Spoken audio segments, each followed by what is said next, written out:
Halo SNIzen, bagaimana kabarnya? Semoga sehat selalu ya. Senang sekali saya Reza Aditya dapat berjumpa kembali bersama SNIzen semua dalam edisi spesial Ngobras SNI.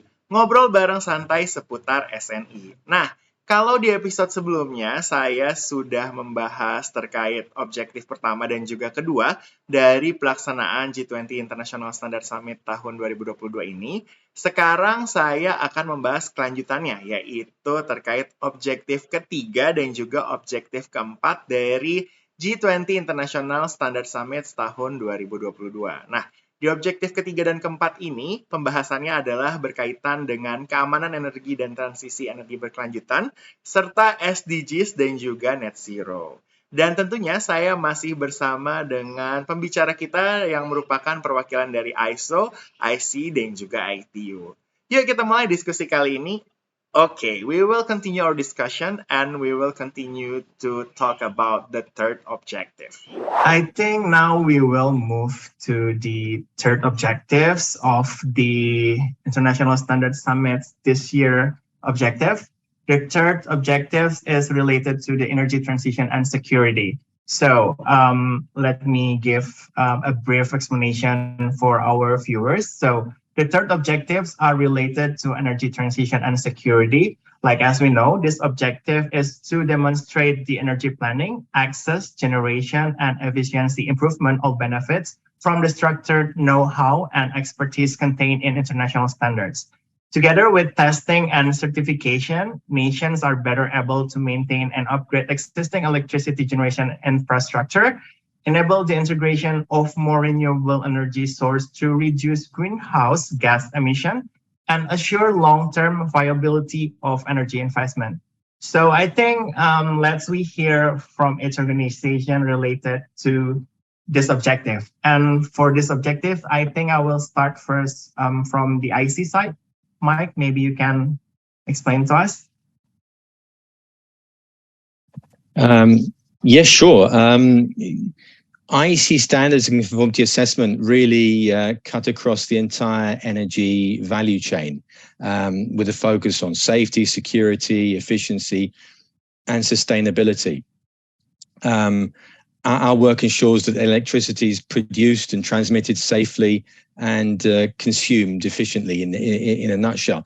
But perhaps the easiest or best way of speaking about what we do is to describe our vision of what we call an all-electric future, an all-electric society. Now, the all-electric society is about two things. It's about clean energy produced from renewable sources, because that's sustainability. But it's also about ensuring that those hundreds of millions of people that don't have access to electricity today and who would benefit enormously from it, obviously, in terms of economics and quality of life. It's about ensuring that they have access. And we do that through partnerships with people like the World Bank, for example. But also we produce a very important standard around something called LVDC, low voltage direct current. And this is about bringing electricity to rural areas. It's about working with renewable sources, solar, for example, in villages in India, and bringing electric light to children so that they can do their homework, lighting streets so that women, children can walk home safely in the evening. And we're very proud of the contribution, obviously, that's making. And in terms of renewable energy, we're active across solar, wind, marine. We produce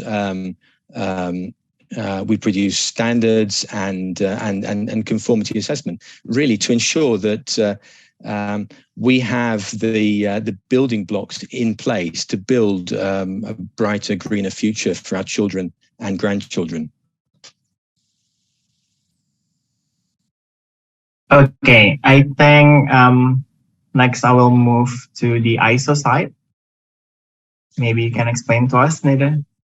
Thanks, Reza, much appreciated. So from the ISO perspective, we've got better than 200 standards that are related to energy efficiency and renewable energy with many more under development. And I think these are really designed to ensure interoperability of devices and system and encouraging transition to renewable energy sources, opening up markets for innovation and global energy challenges. I think certainly one of the one particularly interesting standard that we're looking at from the machine readable standard perspective I spoke of earlier is the 52016 standard on measuring energy efficiency of buildings and reporting on that. And we're looking at proposals around how kind of the underlying calculations within that standard could potentially be automated as part of a smart standard solution in the future. So there is some really exciting work going on within the standards. I think as well around clean energy, looking at hydrogen, as well as, and we've struck an advisory group under our technical management board on critical minerals that's really looking to propose more of a integrated standardization roadmap for those rare metals such as lithium, tellurium, and other rare earth metals that are really critical for batteries, solar panels, and other electrical devices. And then particularly through our energy management system standards under our technical committee, ISO TC 301, we provide practical guidance for organizations of all kinds to measure energy and consumption and to use it more efficiently.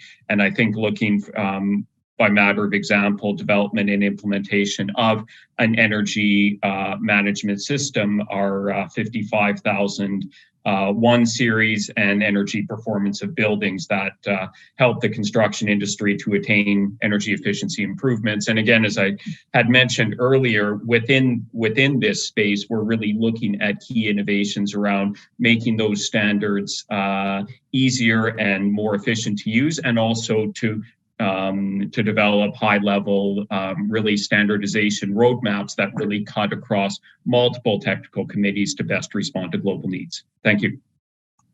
Okay, thank you, Nathan. Okay, now I think we'll move to the ITU side. Charlie, maybe you can a little bit explain to us.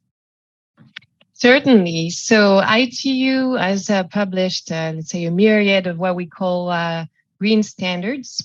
So as being the UN agency specialized for ICTs, those green standards include, for example, sustainable power feeding solutions for 5G networks, as well as smart energy solutions for telecom sites and data centers.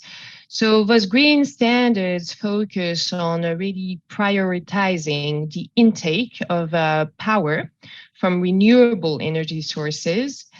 They also cover the use of artificial intelligence and big data to optimize, for example, data center energy efficiency, as well as innovative techniques to reduce the energy needs for data center cooling. As I mentioned earlier in the intro, I have the privilege of advising this focus group on AI for environmental efficiency. And what I think is worth mentioning is that, you know, at ITU, we look at ICTs and telecommunication infrastructure. And within this focus group, this international group of experts, we look at the impact of new technology on the environment, and also we study how emerging technologies can help us reduce and make our move towards sustainable energy transition.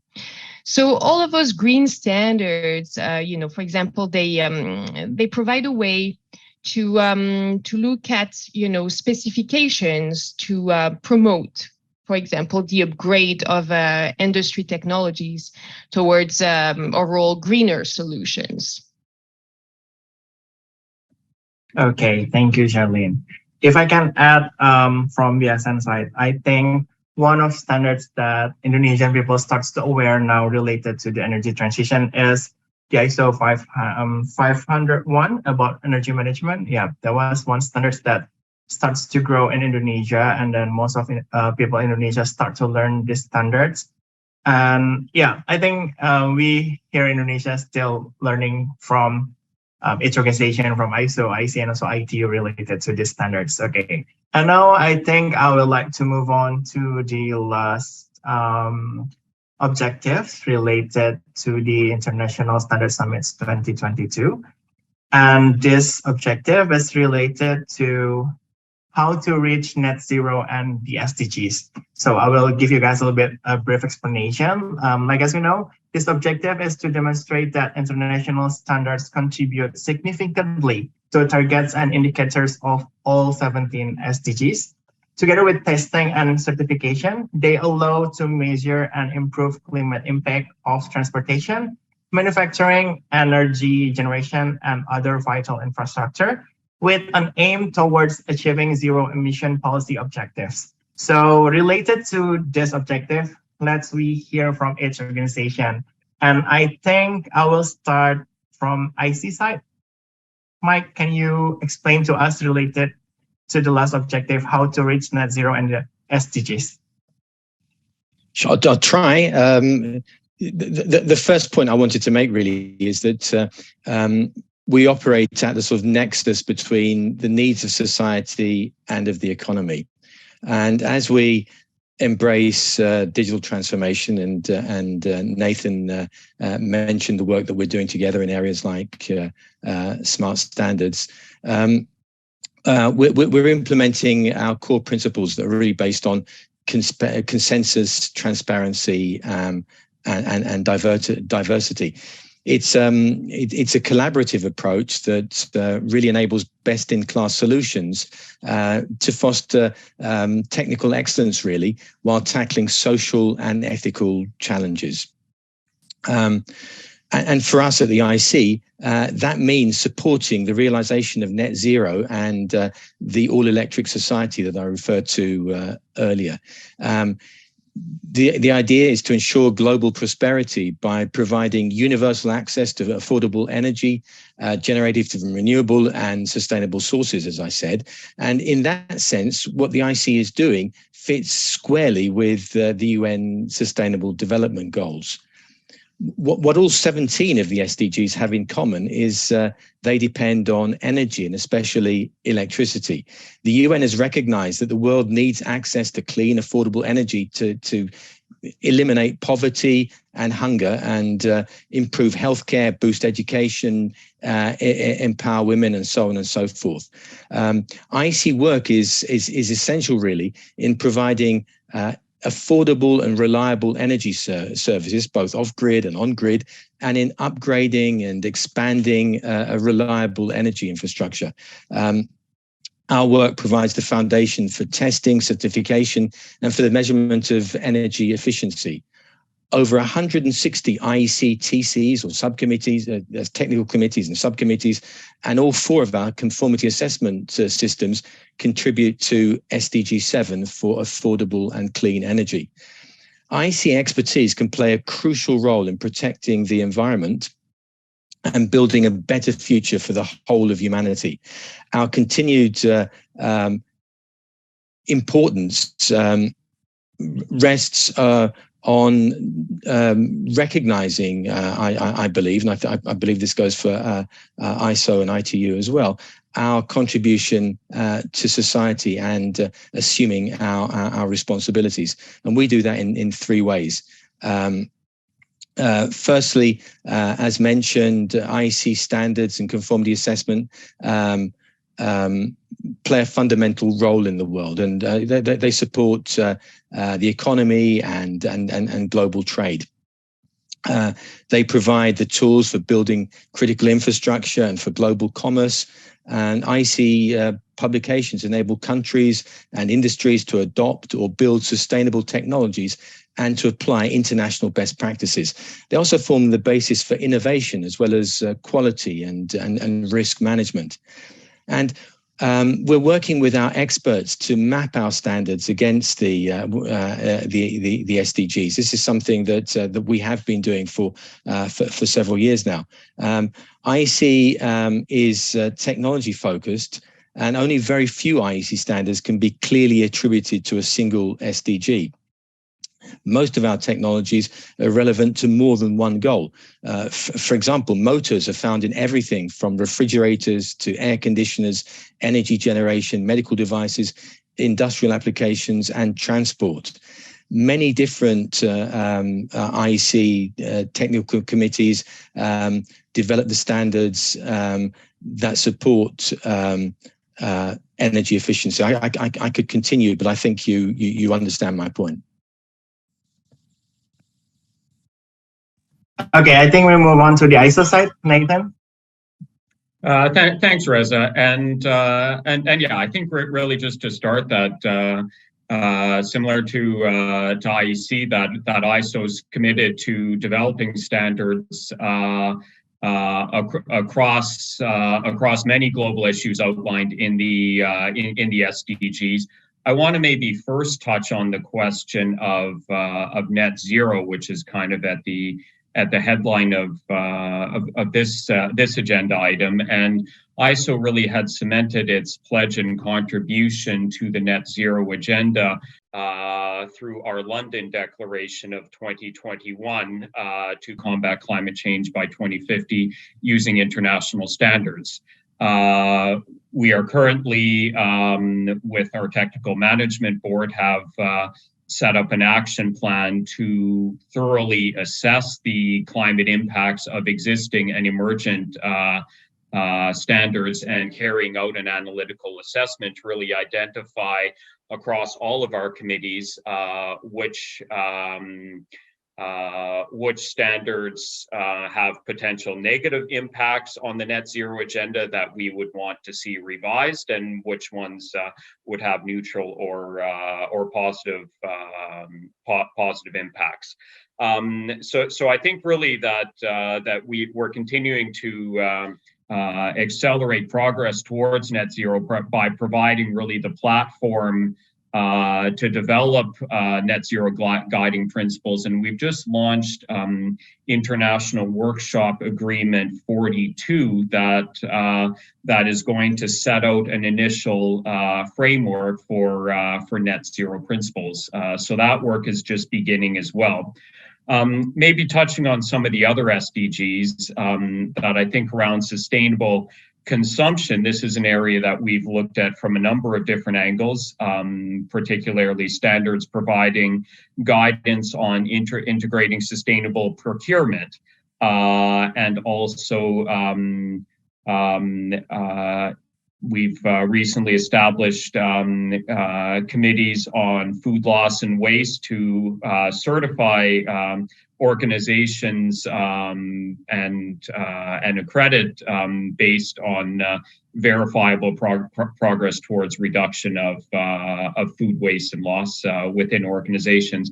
And I think referring back to one of Michael's comments earlier around smart farming and some of the joint work there, I think really this is really capturing the power of connectivity and technology to feed a growing population. We've also just recently, and this is just in the last 2 weeks, jointly with IEC, that we have launched a guidance on gender responsiveness in standards, and looking at providing guidance to our technical committees on how to ensure that standards equally serve men and women. And along a similar tangent, we've also recently established a new Project Committee 337 on gender equality within organizations. So I think similar to what Michael had mentioned as well, we have completed an exercise of mapping our entire standards catalog, 25,000 strong, to the SDGs, and that can be found on the ISO website.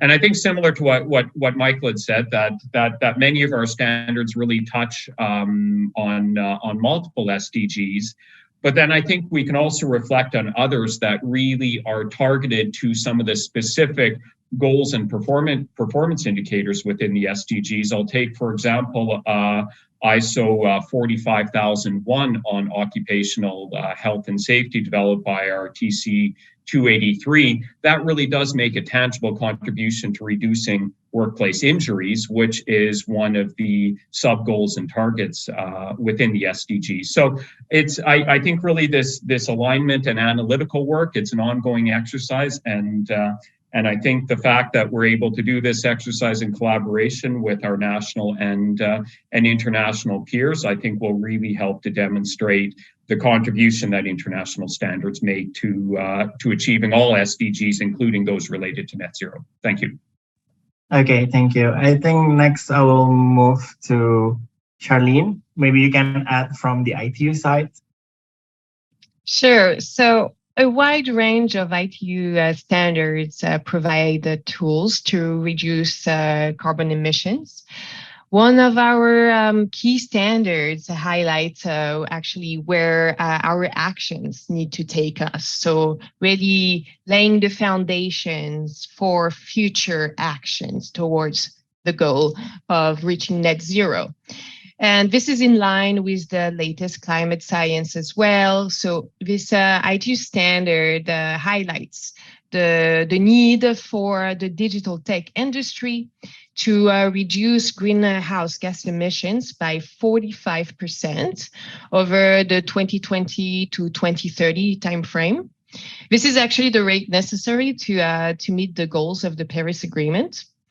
And this standard puts forward emission reduction trajectories for mobile networks, fixed networks, and as well as data centers. It was developed in collaboration with the Global E-Sustainability Initiative, the GSM Association, as well as the Science-Based Targets Initiative. So at ITU, as a UN specialized agency, the Sustainable Development Goals are really much at the core of our work. And so is accelerating progress towards net zero via our standardization work, and also with collaboration with other standards organizations like IC and ISO. Okay, so if I can conclude, all the objectives on this year's summit are connected with all of the organization, including us in BSN. Like, as I said before, we in BSN also still learn a lot from ISO, IC, and also ITU, and also we still learn to collaborate with all the organization. And if I can conclude, these objectives of this year's summit are aimed to create a better life in the future. So I think we almost at the end of today's conversation, but last but not least, is there any message that you guys want to share with our audience today? Maybe like a closing statement, or maybe like special message. I think this is the right time for you guys to share with our audience. And I think I will start with IC, ISO, and last ITU. Okay, maybe I will start with Mike. Yeah, my message really would be to emphasize the importance of international standards in creating a better future for us all for our children and our grandchildren. The world is presented with many challenges, not least climate change, and really standards. IEC standards, but also ISO standards and ITU standards together provide the world with a toolkit for really confronting and overcoming those challenges, I'd say. Okay, Nathan. Thanks, Reza. And I think maybe to build on Michael's message, what I would like to conclude with is that I guess the high-level message that standards are developed by the people that use them, and that really through our ISO 2030 strategy, we're really looking to increase participation and diversity within the standardization community. So I would really encourage from developing countries, from all regions, for stakeholders across all stakeholder groups to get involved in standardization. Tell us how you use standards. Tell us how standards can be better, because it is through those contributions that we'll be that standards will better be able to serve the global development agenda and address global development challenges. Okay, last but not least, Charlene. Thank you, Reza. So from my side, on behalf of ITU, I would say that international standards represent voluntary commitments to new ways of working together, and collaboration to develop standards can and has proven that it can accelerate the global action that is required to achieve the United Nations Sustainable Development Goals. So our work is driven by your contributions, and as my colleagues from IC and ISO said, also consensus is at the base of it all. And our standardization processes ensure that all participants' voices are heard.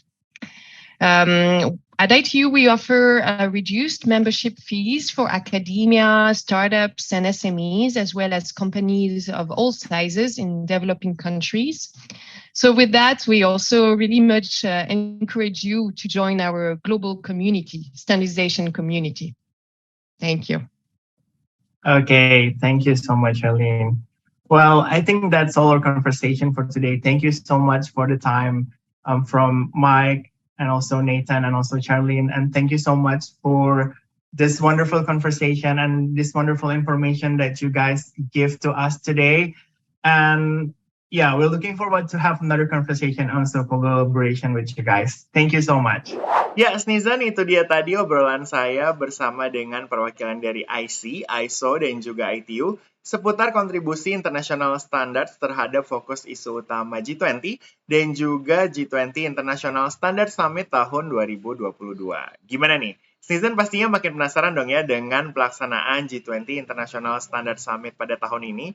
Nah, biar kalian gak ketinggalan semua informasi terkait G20 International Standards Summit tahun 2022 dan juga tentang pelaksanaannya nanti, jangan lupa untuk follow semua media sosial BSN di @bsn_SNI dan juga follow media sosial G20 International Standards Summit tahun 2022 di @standardsummit. Oke, sekian ngobrol-ngobrol kita hari ini. Saya Reza Aditya pamit undur diri. Salam bangga memakai SNI.